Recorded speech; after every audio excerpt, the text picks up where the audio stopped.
Shares of the EV maker Lucid are under pressure after posting a wider than expected loss and a miss on revenue.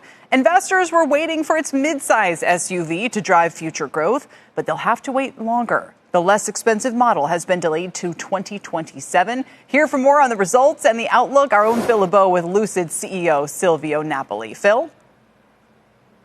Silvio, thank you for joining us. Thank you, Kelly. And Silvio, thank you for joining us from Lucid's headquarters out in Arizona. Let's start first off with the restructuring news.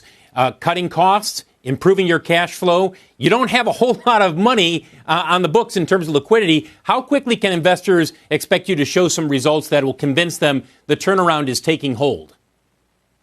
Thank you, Phil. Thank you for having me. It's an important moment for Lucid. We have incredible products, possibly the most advanced EV in the market, clear leaders in the premium segment. At the same time, we have to stabilize the business, and that's what we announced yesterday. So we have a clear understanding of the issues ahead of us. They are operational, therefore they're fixable. And I wanted to make sure that our investors had a very clear, transparent understanding of the issues, which we did. We set clear priorities. We now have a clear plan, and actually the transformation is already in action. As you mentioned, we have already set out a plan to save $1.4 billion in cash flows for 2026.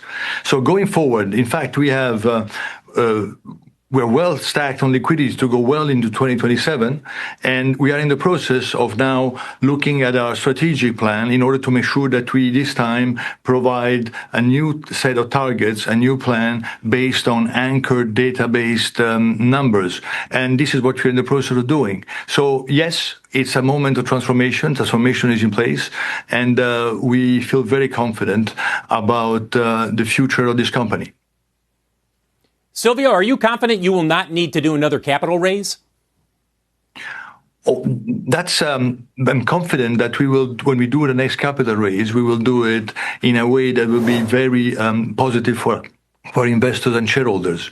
In fact, as I mentioned, we are now simultaneously building a mega factory in Saudi. We are launching a new platform, our midsize that you referred to before, which is very cash consuming. But this is about setting us for the future. And this is the approach we have. And this is what we want to make sure our investors understand.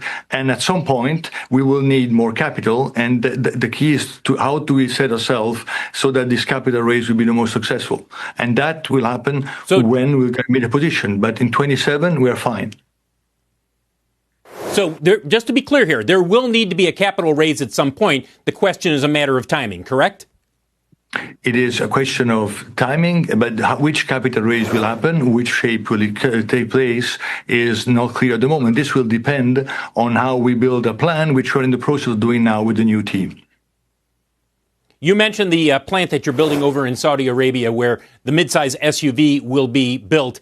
You know the story that was out there a while ago that it was reported that perhaps we might see a Saudi, the private investment fund over there, buy out Lucid, take it private. Was that ever considered by the Lucid board?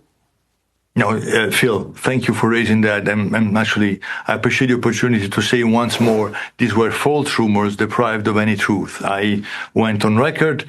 Other companies that were alleged to be involved in that did the same. So absolutely not. We're very confident in our current capital structure, which involves a public listing. There are no discussion at the moment involving any take private.